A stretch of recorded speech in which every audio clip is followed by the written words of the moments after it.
Tudo me é lícito, mas nem tudo me convém. Isto é, eu posso fazer qualquer coisa, que eu sou livre, mas eu não devo fazer qualquer coisa. Não há escolha sem perda. Há pessoas que perdem a vida, a propriedade, o privilégio, perdem a liberdade, mas não perdem a decência. Perdem, inclusive, a capacidade de emprego naquela situação, mas não perdem aquilo que os cristãos, de maneira tão intensa, escrevem no Evangelho de Marcos. Se você tem uma Bíblia cristã, olhe um dia, uma coisa ética muito forte, em que, segundo os cristãos, Jesus teria dito: de nada adianta um homem ganhar o mundo se ele perder sua alma. E a alma, claro, aí não é alma só no sentido religioso do termo, mas é perder a tua decência, tua identidade. E por isso, uma das coisas, Afonso, que a gente entende como corretas é fazer boas escolhas. E para fazê-las, claro, uma das coisas que auxilia é refletir sobre as escolhas que fazemos. Nesta hora, a literatura nos ajuda bastante.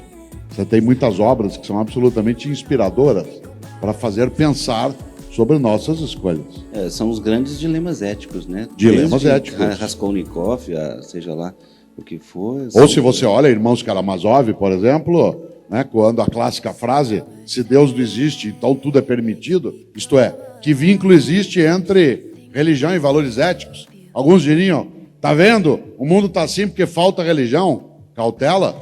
Depende do tipo de religião e que tipo de caminho religioso se segue. Há momentos na história humana em que foi exatamente a religião que foi causadora de malefício. Portanto, não é algo tão automático.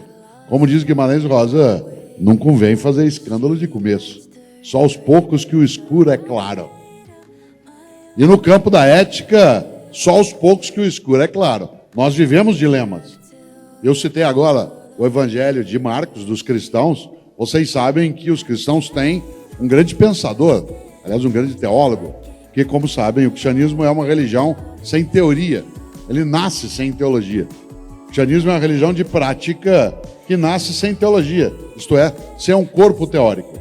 O primeiro a construir um corpo teórico entre os cristãos será Paulo, um judeu chamado Saul, que depois vai ser chamado de Paulo. Paulo, sim, um homem que tem formação letrada, vai construir uma teologia para aquela prática de Jesus e seus seguidores. E ele a faz, essa teologia, por intermédio de cartas éticas. Cartas, epístolas. Se você já leu alguma vez uma delas, cada uma é uma carta sobre ética a determinada comunidade. Aos cristãos da comunidade de Corinto, ou de Roma, ou de Tessalônia, ou de Éfeso, todas têm conteúdo ético. Todas, sem exceção. Aquela que eu mais gosto, Paulo escreveu 2 cartas ao povo de Corinto, e a que eu mais gosto, com o perdão da palavra, a primeira carta aos Coríntios. Na primeira carta de Paulo aos Coríntios, há algo que é fortíssimo nisso que se chama de dilema. Paulo escreve isso no capítulo 6, versículo 12. Aliás, só uma curiosidade, como eu também sou da área de ciências da religião, uma coisa que algumas pessoas às vezes não sabem é que as cartas de Paulo, elas foram escritas antes dos evangelhos. Embora na distribuição do texto, no livro, as cartas venham depois dos evangelhos, historicamente elas são anteriores aos evangelhos. Alguns dos evangelhos foram escritos 50, 60 anos depois das cartas de Paulo. Isso significa que são as cartas que influenciam parte do conteúdo. Já tinham sido lidos, né? Sim, eles influenciam parte do conteúdo dos evangelhos, inclusive na construção do evangelho de João, naquilo que traz um pouco mais de filosofia, para usar um termo mais comum. Pois bem, no capítulo 6, versículo 12, da primeira carta de Paulo aos Coríntios, há uma frase que tem a ver com um dilema, em que Paulo diz: tudo me é lícito, mas nem tudo me convém. Tudo me é lícito, mas nem tudo me convém. Isto é, eu posso fazer qualquer coisa, que eu sou livre, mas eu não devo fazer qualquer coisa. O que é que eu não devo fazer? O que torna imunda a minha vida, o que mancha a minha trajetória, o que desonra a minha família, o que agride a minha comunidade. Tudo me é lícito, mas nem tudo me convém. Agora, nós não somos imunes à fratura ética.